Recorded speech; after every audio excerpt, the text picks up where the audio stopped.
Hello everyone, and welcome to the first session of the Autumn Trails to Tasting series, where we learn about wild edibles, how to forage for them properly to keep the plants, the ecosystem, and ourselves healthy, and then eventually learn how to make cocktails with the cool things that we find. So today we are looking here at this beauty, which is a native persimmon tree. So let's take a look at how to identify this persimmon tree and how to identify the fruits that we'll be using for this cocktail. First, we can take a look at the bark. The bark is very blocky, very deeply furrowed. Here you can see I'm getting my finger way in there. And has these almost square chunks of bark all the way up. The leaves of the persimmon are alternately arranged and are dark glossy green on top, pale green underneath.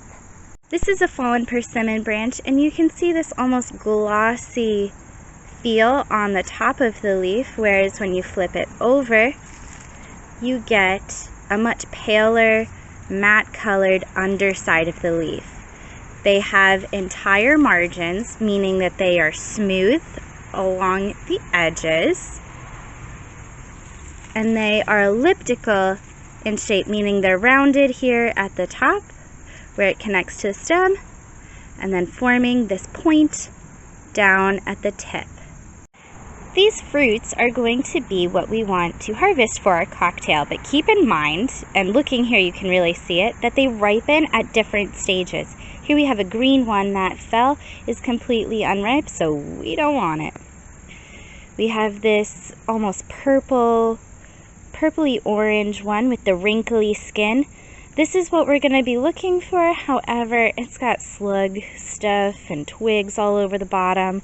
So I'm going to be looking for others that are of this level of maturity, but not as dirty. But here you can see this like orangey color.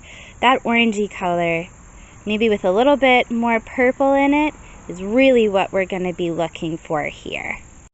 Now, persimmons like this tree here are really important wildlife habitat. Not only are they native, so they're providing vital nutrients and resources to native wildlife populations, but they also provide those fruits that we saw earlier, which is great food source for birds and mammals alike. I see squirrels on this tree all the time, but it also, with the flowers, because the fruits always are coming from a flower, provides pollinators with important resources as well. So if you look up in the spring, you may see some pollinators like bumblebees buzzing around.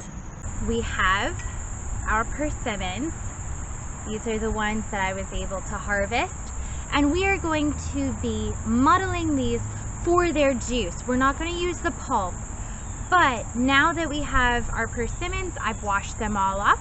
I'm going to get ready to put them in my shakers. This step is completely optional. I'm going to add some cinnamon as I smush them. So that's going to blend the flavors really well. You could either completely skip the cinnamon if you don't want that sort of flavor, or you can sprinkle it on the top of your cocktail when it's done. I'm gonna add some now. Overall, for one cocktail serving, you only need about 4 or 5 persimmons. In here I have 9. So this is definitely going to make 2 servings of a cocktail. Now get to smushing. Alright, once you've got your gushy ooshy paste, it'll look kind of like applesauce. Put your muddler to the side and add this all to your shaker.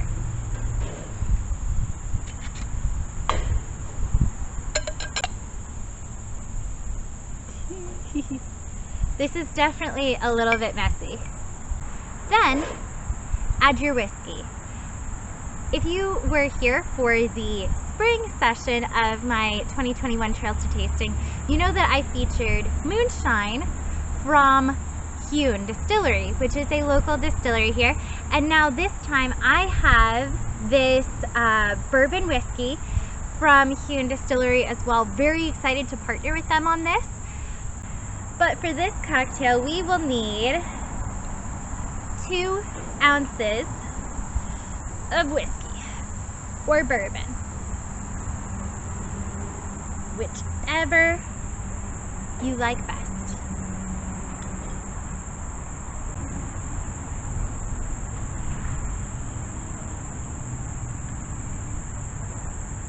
And then shake it up. You're gonna have to really shake it because those persimmon, the juice and that gunk is really thick. Then you're gonna strain everything into your glass. Then once you have that, you can add your seltzer water.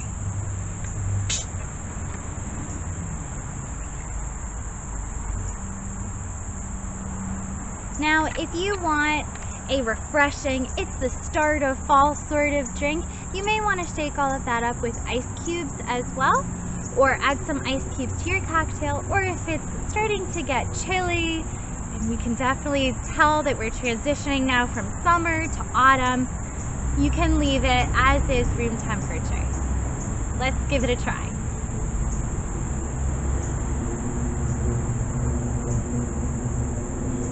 Persimmons are such a unique flavor.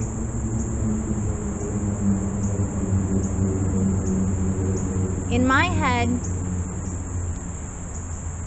the blend of the persimmon and the cinnamon, difficult to say those two, persimmon, cinnamon, almost creates that sort of pumpkin vibe. It's a very mellow but rich and bold flavor. Also a very warm one, and combined with the cinnamon is very, very pleasant.